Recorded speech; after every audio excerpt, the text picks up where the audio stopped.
What's going on, guys, and welcome back to another video. We've had a lot of changes, a lot of updates, things going crazy in Season of Discovery this week, and in this video I'm going to give you a brief explanation and rundown of everything that has happened in the past 5 days. We have hunters getting nerfed and nerfed again and unnerfed. We have reputation changes to the Azeroth Commerce Authority. We have the Dark Moon Fair moving on a different schedule. We have updates to the Ashenvale PvP event. There is so much that has actually gone on that I'm glad that I waited, and I'm going to throw this all into one big video for you guys. So without further ado, let's dive in.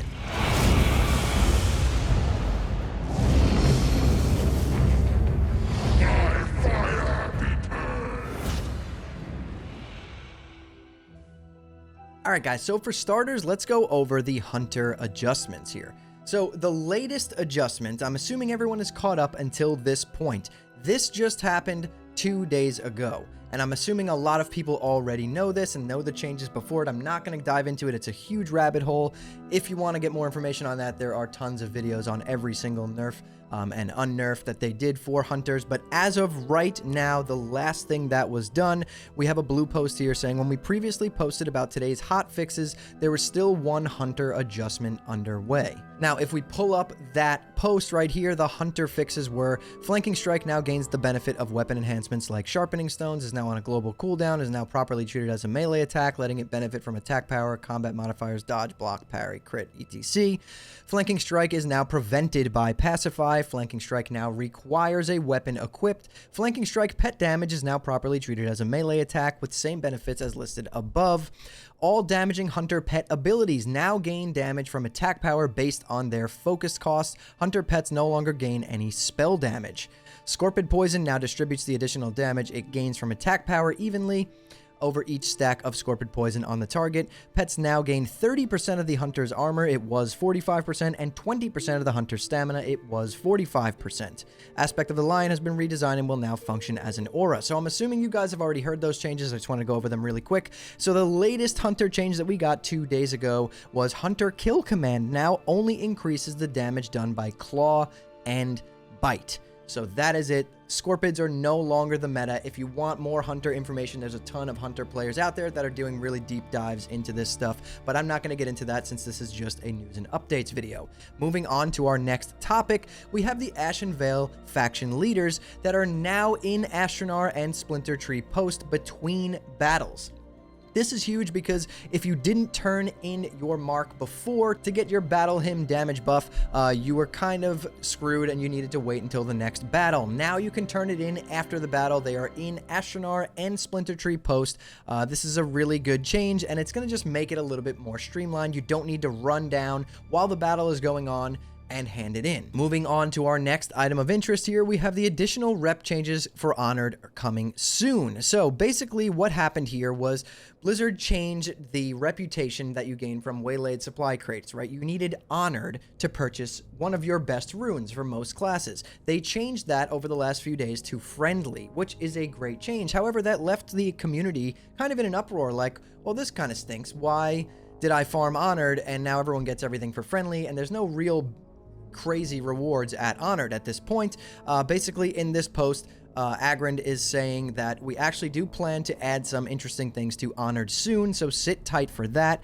Mostly just wanted to get the adjustment to when you can get the runes out first, and then we'll look into add more stuff shortly. So maybe it's going to be some gear.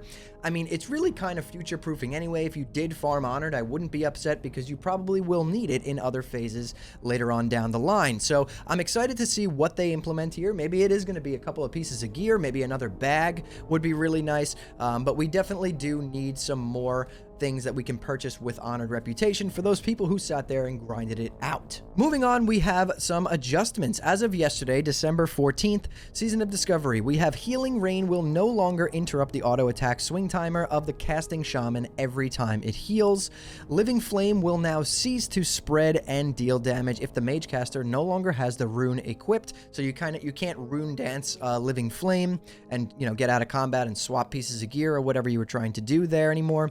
Regeneration and mass regeneration will now properly consume Arcane Blast when they benefit from it, regardless of the mage's healing targets. Mage Temporal Beacon will now also heal based on damage done by Arcane Wands. That's actually a big one, and I feel like we're going to see a lot of crazy things popping up with that.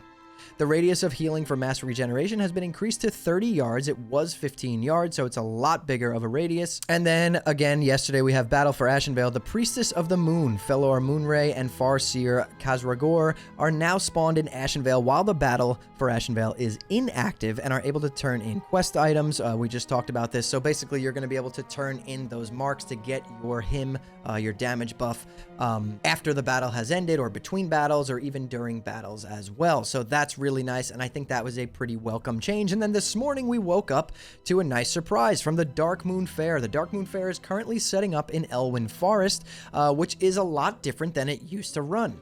It appears the Dark Moon Fair is setting up in Elwyn Forest for a surprise visit on Season of Discovery Realms.